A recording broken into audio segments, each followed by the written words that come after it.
Now that we have built the basic framework of what occurs within the ovariole, we can go on and add one more layer of complexity, one more layer of detail, and not only ask ourselves what occurs, but also why it occurs, or more scientifically, how it occurs. So let's restart at stage 1, at region 1, and let's add a little bit more details. So within region 1, we have 2 to 3 germline stem cells, which we already know will divide asymmetrically, give rise to a procystoblast, which differentiates into a cystoblast, and then divides 4 times mitotically to give rise to a germline cyst. So let's have a look at the germline stem cell. The germline stem cell is located within an area we call stem cell niche. This is basically a molecular environment in which specific molecules are present that keep the stem cell from differentiating and also keep the stem cell totipotent, so it is able to give rise to any cell. So of course we might ask now, what is the stem cell niche and how is it produced? So the answer for that lies within the cap cells. These black cells here are cap cells. Usually we have 2 to 3 germline stem cells and also 2 to 3 cap cells. So for each germline stem cell we also have 1 cap cell. Cap cells are somatic cells, and they are connected with the germline stem cells by adhesion junctions and gap junctions. So adhesion junctions probably for the germline stem cells to stay within this stem cell niche, and gap junction is always important for communication. So the cap cells are proposed to be able, or to be responsible for creating the stem cell niche, and one factor that is also responsible for that is a BMP homologue that is called decapentaplegic.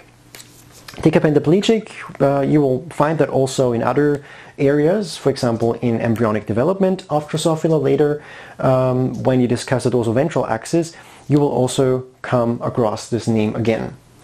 So the BMP homologue is decapentaplegic and is secreted in this area, and it is a soluble factor, a paracrine factor. And of course you then might ask, why is it only located here and not more posteriorly? Why is it not diffusing over here? And the answer is, partly at least, that the GSCs have filopodia that actively sequester these soluble factors, and there are also other cells like escort cells that are located within region 1 that also limit these factors to the stem cell niche. So the really fascinating thing is that this stem cell niche is only found around the germline stem cells. And if you go 1 cell diameter away, there is a different environment. And that is actually what makes these 2 cells different. That is the reason why when cell division occurs of a germline stem cell, 1 cell will be the renewed stem cell and the other one will develop as a cystoblast. Now the cystoblast will divide 4 times to give rise to 2, 4, 8 and 16 cells. These divisions are not only mitotic, they are also incomplete. That means that the contractile ring that is usually necessary for pinching off these 2 cells to separate them to create 2 single separate cells is now not contracting fully and leaving a connection between these 2 cells that we call ring canal or cytoplasmic bridge. So ring canal. So if the ring canals are the remnants of each cell division, so that what is left from each cell division, then the amount of ring canals per cell should equal the amounts of cell divisions that it participated in. So let's have a look if this is true. So these 2 cells are connected by 1 ring canal. They will now divide 1 more time to give rise to 2 more cells. So they divide 1 more time. Each of these 4 cells will again divide 1 more time, up here and down here. Each of these 8 cells will again give rise to 8 other cells here on this side and on this side here. So these 2 cells are connected by 1 ring canal and will participate in 1, 2, 3 more cell division rounds. And that equals 4 ring canals at the end. So when you look here, you have these 2 cells that have 1 ring canal here, here, here, and here. And this cell also has 4 ring canals. Now, if we have a look at these two cells that emerge from the second cell division of the cystoblast, they already also have one ring canal here, and participate in 2 more rounds equals 3 ring canals. So now we have these 4 cells. These 4 that equal, or that come from the third cell division, these 4 out here, have also one ring canal and will participate in 1 more cell division.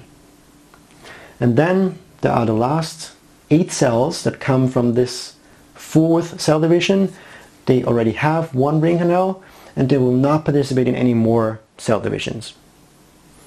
So altogether we have 2 cells here with 4 ring canals. We have 2 cells with 3 ring canals. We then have 4 cells with 2 ring canals, and we have 8 cells with 1 ring canal. And that just equals the following thing, that 2 cells, these 2, participated in 4 cell divisions, these 2 participated in 3, these 4 here participated in 2, and these 8 participated just in 1 cell division. Alright, now of course we might ask, why do we need to know that? So first, this pattern is called invariant. So it is always the same, it never changes. And it's important because what we see is that the 2 cells with 4 ring canals will always be the pro-oocytes. So these 2 cells here will always be the pro-oocytes. Now, this could be then region 2A, where you have selected the 2 pro-oocytes, and then within region 2B, one of these 2 pro-oocytes will be the oocyte, and the other one will exit to also be a nurse cell. So one of these 2 will be the oocyte, and the other one will also be a nurse cell. Now, let's have a look for last time what nurse cells are. Nurse cells, so initially pro-nurse cells and later nurse cells, are 15 cells. So 15 nurse cells. And we want to know what they do throughout these stages. At the beginning, they endo-replicate. That means they replicate their DNA, but they do not produce a separate cell. In this case, then, they get polyploid. The second thing is they will grow. They will grow in size, but not as much as the oocyte will do. Then they will have a continuous transport to the oocyte.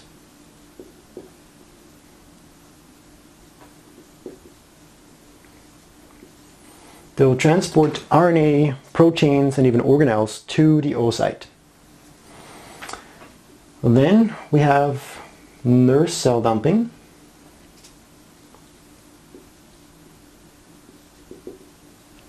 Which is a fast transport, which we already discussed, takes about 30 minutes, and also transports all these RNA, proteins, and organelles into the oocyte, but in a fast manner.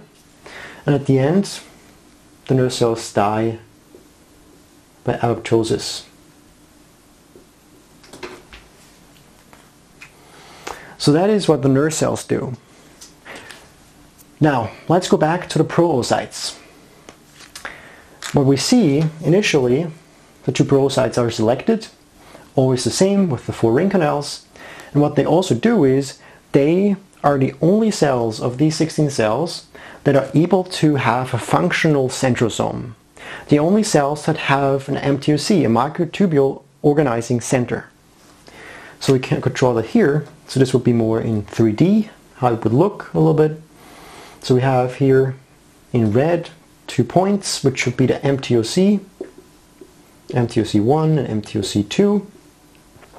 These are the 2 pro-oocytes, and an MTOC, a microtubule organizing center, just like a centrosome is able to nucleate the minus ends of microtubules. So the only the only cell that is able to nucleate minus ends are, or the only cells that are possible to do that, are the two pro-oocytes. So the minus ends are in these two cells, and all the plus ends, or the most amount of plus ends, are in the other nurse cells here. So we could draw this polarized microtubule network like that, and it actually extends through all the cells. So the minus ends are located in the two pro-oocytes, and the plus ends in all the other nurse cells. Now, then in region 2b, which is then this here, so we go from here to here. This is again 2a, and this here is 2b. We already learned that in region 2b, the germline cyst is more disc-shaped, and the oocyte is in the center, so here. And now, one pro-oocyte will exit the cell cycle, while one pro-oocyte will actually continue meiosis and will continue to develop as an oocyte. And so one of these two pro-oocytes will stop to have a functional MTOC, and one will still have it. So the pro-oocyte is the only one that has this functional MTOC and the minus ends, and thus again we have such a polarized system here, where now factors that are associated with the right motor proteins are shipped into the pro-oocytes and later into the oocytes.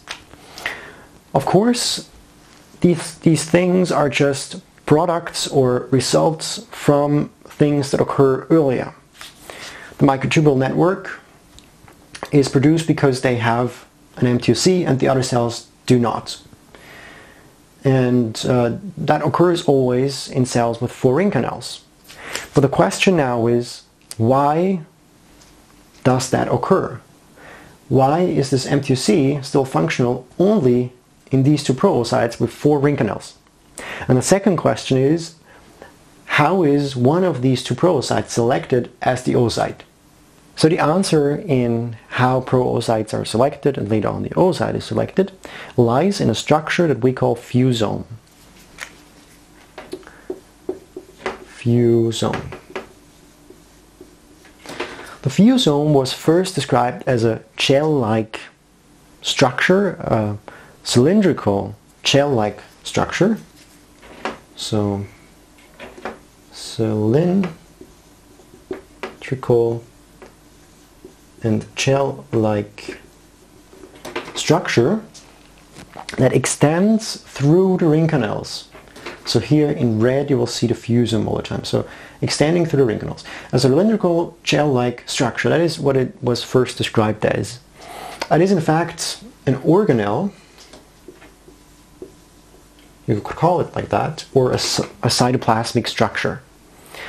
And it is made up of different cytoskeletal elements. It is found, the fusome is found in such a cystoblast, and of course in all these cystocytes. Where does it come from? The fusome, which is found here, is or originates from the germline stem cells. So here in red. Within the germline stem cell, it's not called fusome, it's called spectrosome. And in fact, it also does not really come from the germline stem cells, it comes from the primordial germ cells.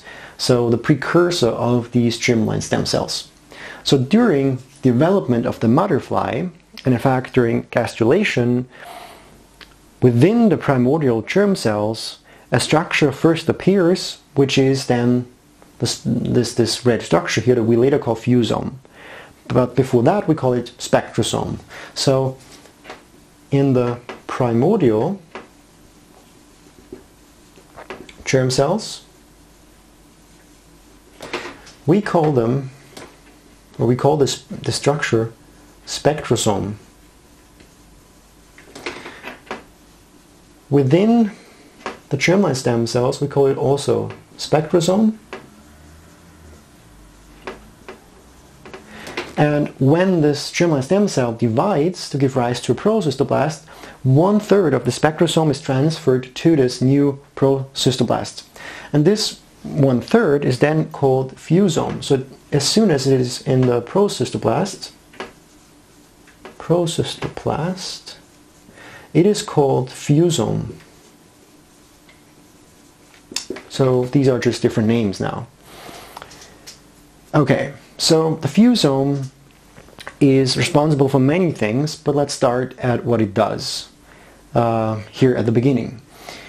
So the spectrosome, or the fusome, but here it's called the spectrosome within the GSCs, is interacting with the spindle apparatus. So it is interacting with the centrosomes, with the MTOCs, with microtubules, and in this case here with the spindle apparatus. So here in red, it is binding this centrosome to one pole here, and in this manner generates this cell division plane, so that the cell can only divide in one direction. So it sets the axis of the spindle apparatus parallel to the germarial axis. So to this axis, the spindle axis here, with the two spindle poles, with the two centrosomes here in black and here in black, these two axes are parallel. And that's what the spectrosome is proposed to do within the GSCs.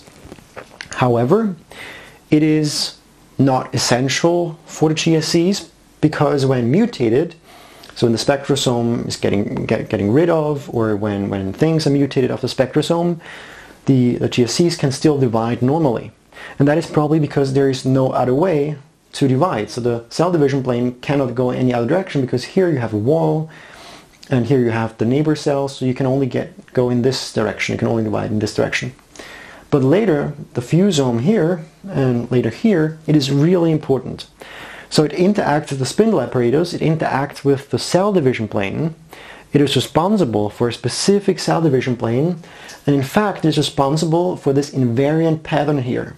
So it directs the cell division plane, and it is responsible for the amount of cell divisions and the amount of ring canals, so that there is always this invariant pattern. So, interaction with spindle apparatus, and the last thing is it also extends through all the ring canals in the germline cyst. So extends through ring canals. So, as we said, the fusome interacts with the cell division plane. Cell division plane, or is able to do that. And that is in fact proposed to be the reason why it is so important for this invariant pattern of the germline cyst.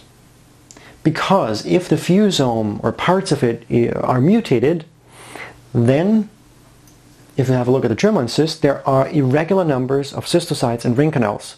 So different numbers of ring canals and cystocytes. So in order to have this invariant pattern, you need the fusome, and in that manner it seems to interact with the cell division plane. So important for the invariant pattern. The second point is it is proposed to interact somehow also with these centrosomes and MTOCs, and is responsible for the microtubule network. So microtubules, or microtubule network.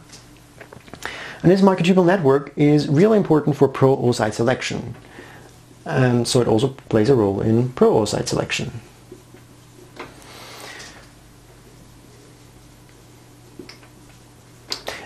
These pro-oocytes are pro-oocytes because they receive different molecules than the other 14 cells. And that is because of, partly, of this microtubule system. Like I said, the fusome somehow prevents the destruction of MTOCs, or of centrosomes, within these two pro-oocytes, whereas in all the other 14 cells, the MTOCs are destroyed or made unfunctional. So, because they're only functional in the pro-oocytes, we already know that there we have more minus ends than in all the other cells, And thus there is an asymmetric microtubule system where by associating with different motor proteins, the molecules will be transported either only to inert cells or only to the pro-oocytes. So these 2 points kind of are dependent on each other. So microtubule network that is made by interaction with fusome, and that also is important for pro-oocyte selection, or actually to be able to differentiate or to be a pro-oocyte. You need different factors, and that depends on the microtubule system. And the 4th point is oocyte selection. So what you also could add is that 2nd and 3rd point, the pro-oocyte selection, or the microtubule system is so interesting because when you mutate the fusome, not only there is an irregular pattern here, so that you have different numbers of cystocytes and ring canals. What also happens with fusome mutants is that the oocyte is not able to differentiate, so there is no oocyte in fact, but 16 nerve cells. So it's really important to have this microtubule system to be able to transport these important factors for meiosis and oocyte differentiation into the pro-oocytes and later only to the oocyte. So the 4th point, oocyte selection, is rather tricky because we don't really know why one of these 2 cells or how one of these 2 cells is selected. But there are 2 models we can rely on. So one of these 2 models is the so-called cell competition model. The cell competition model arises from the fact that at the beginning these 2 pro-oocytes are exactly the same. They express the same marker genes. So we cannot observe any difference between these 2 cells. Of course, that could be because our techniques are too sensitive. But let's say these 2 cells are exactly the same. They express the same genes, there is no difference. There is still a way they could develop differently. So one could develop into the oocyte and the other into a nerve cell. And that is by a cell competition model, or by competition, generally speaking. Of course, we do not know how that could work here, because we do not know the answer yet. But a way that could work, theoretically, is illustrated here. So I tried to illustrate that with an example, which is called lateral inhibition, which is a general example how different cells could develop from initially having no difference and later having a difference. So whenever 2 cells develop differently, so when one cell develops into the oocyte and the other into the nerve cells, we think that that needs a specific signal or a reason somehow why that happens. But sometimes it is just pure chance. And that is because molecules behave stochastically. That means there is a chance that one cell could have a little bit more of a receptor than the other cell, although they're the same.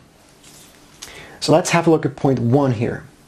So this green thing here should be the end of one cell, and this should be the end of the other cell. And here we see that the one cell here expresses 3 receptors, and here only 2. So the other one 2, this one 3. And this difference, the stochastic difference in receptors, could lead to this cell receiving more signal through the receptor than the other. And this, if this signal is coupled to a positive feedback loop, which leads to either downregulation of the ligand or upregulation of receptors, then this cell would have even more receptors, which makes it more likely that it receives a signal. And if it receives a signal, it will even more upregulate the receptor. So one cell will have more and more receptors while the other stays the same. So this cell will get more and more of a signal, and this will, make it different than the other one. So here we just see that it expresses, in this case, less ligand. So there are 2 options. Either it expresses less ligand or more receptors.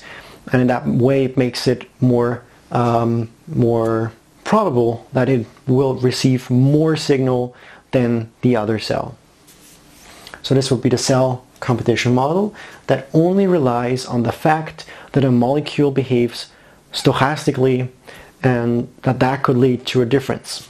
The second model is the so-called early asymmetry model, and it arises from the fact that here, in the first division of the cystoblasts, we have the ring canals between them, and here the fusomes in red. And then in this first cell division, the fusome is distributed asymmetrically. So one cell receives more parts of the fusome, while the other receives less.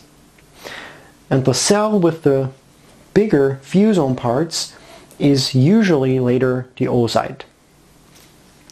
So either there is a cell competition, but the game is rigged. That means one cell has better chances than the other through getting more fusome, or there is no cell competition at all, and it is already 100% clear here at the first cystoblast division which cell will be the oocyte later on because it received more fusome parts.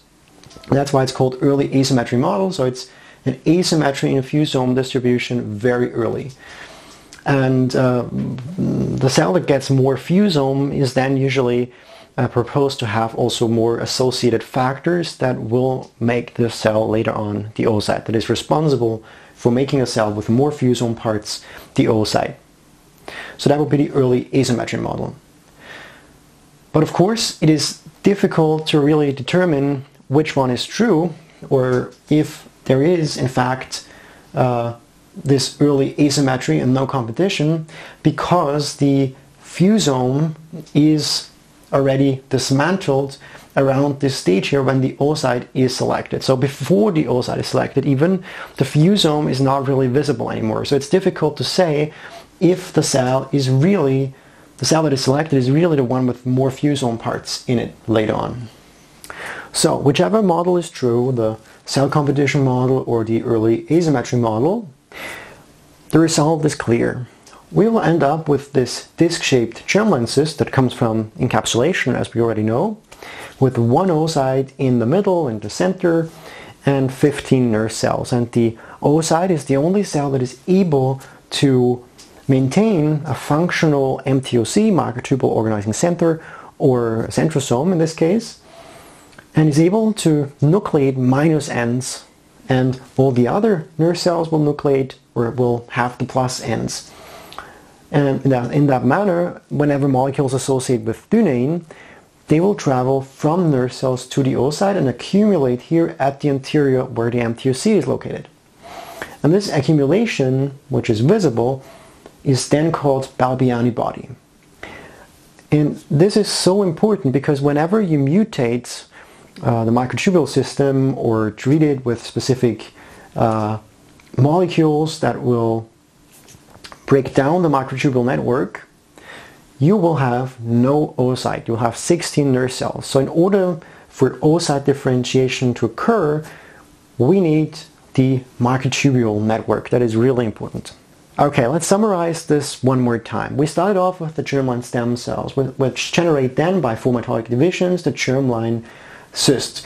The germline cyst has 16 cystocytes, of which 2 are initially pro-oocytes, and then 1 will be the oocyte. You have 1 oocyte and 15 nurse cells.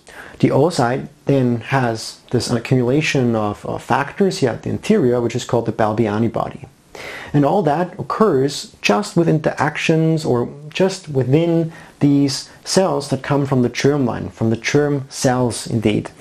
So no other cells are involved. And now we come to the second big part, starting with region 2b, in which the follicle cells interact with the germline cyst. So there's an interaction between the germline and the soma, and the action between the germline and the body.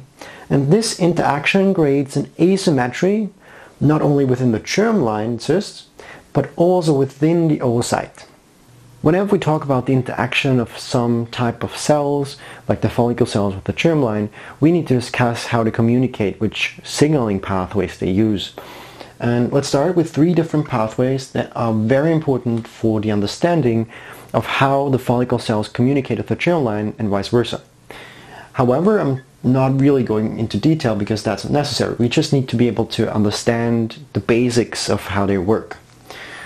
So let's start with the first one, delta notch signaling, which is probably the most important throughout development delta notch, or the most prevalent at least, so it's always there somehow. Delta notch is a juxtagreen pathway, which means, or which comes from the fact that the receptor and the ligand are on cells and are not soluble. They are usually transmembrane proteins, at least the receptor, and they're fixed on cell, on membrane. That means that this interaction can only occur between neighboring cells. Signaling can only occur between neighboring cells and not through a whole distance, through a long range distance. That's why it's called juxtagreen. The two components are one, the delta ligand, DL, looks a little like DI, but it's DL for delta ligand, here in blue, and then you would have the notch receptor here in black.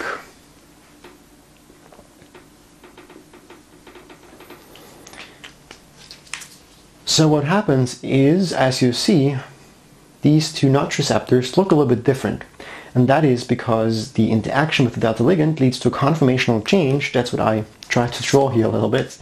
That there is this conformational change through the interaction with its ligand. And this conformational change exposes a cleavage site. So amino acids that are recognized by a protease, then cleaved. And what's left is this, this part here of the signaling domain, which is then able to be transported into the nucleus. That's what this here should be, the nucleus with the DNA and so on. And it is then able to go into the nucleus, is transported into the nucleus, and is able to activate or generally regulate genes there. So this is the interaction between delta and notch. And what's really important is that this interaction is unidirectional. So the delta ligand is not transferring any signal to its cell, but only the notch receptor is transferring a signal. That's what's meant with unidirectional. There are also juxtagreen pathways that are bidirectional. That means that both cells interacting receive a signal, receive a change in regulatory state later. But here it's only unidirectional. There are two modifications that are crucial here that I'm going to talk about later as well. This is, for example, fringe. So let's write it here maybe. Fringe. Fringe is a glycosyltransferase, so it's able to transfer sugar residues onto the notch receptor, making it more sensitive for the delta ligand. Meaning, whenever a cell expresses fringe and expresses, let's say, the same amount of notch receptors, it will receive a higher amount of delta notch signaling because it expresses fringe, which makes these notch receptors more sensitive. The second modification we need to know is abbreviated with Cus, which stands for Caspanian-like. And this Cus is able to cleave, or at least inactivate, delta.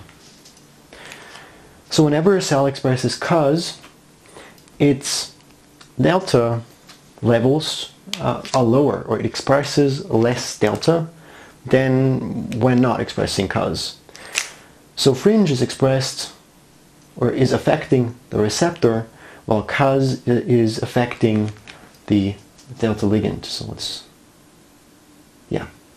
Okay, this is the first pathway. So let's talk about the second pathway, which is called the JAK-STAT pathway. The JAK-STAT pathway is a so-called peregrine pathway, which means that components of the pathway are soluble and are able to diffuse over long distances and are not only affecting the neighboring cells. The components are called unpaired, this is the soluble part, the ligand, and the receptor is called domeless. Interaction of unpaired with domeless leads to phosphorylation of a protein here that's called JAK. JAK stands for Janus kinase. It's just a kinase, so able to phosphorylate different things. It autophosphorylates itself or other Janus kinases, so it's then phosphorylated here. And it also phosphorylates the receptor. When the receptor is phosphorylated, other proteins are able to bind that we call STAT, so this orange thing here. STAT stands for signaling or signal transducer and activator of transcription. It's not so important. However, this protein, STAT here, is then able to bind to the receptor and is then of course also phosphorylated. So whenever it's phosphorylated, it is able to go into the nucleus, to be transported into the nucleus, and again regulate different genes. So it's able to nuclearize. The third pathway is at least trivially called the Gurken-Torpedo pathway.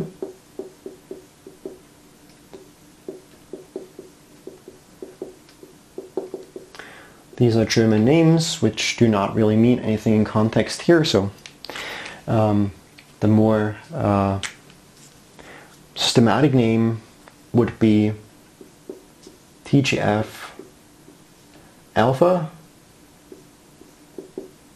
and EGFR pathway, because Gurken is a TGF-alpha homolog, whereas the torpedo is an EGFR, EGF receptor homolog. In this case, it's pretty easy. Again, we just need to know that this blue thing here is again, or indicates that we have again a paragreen pathway.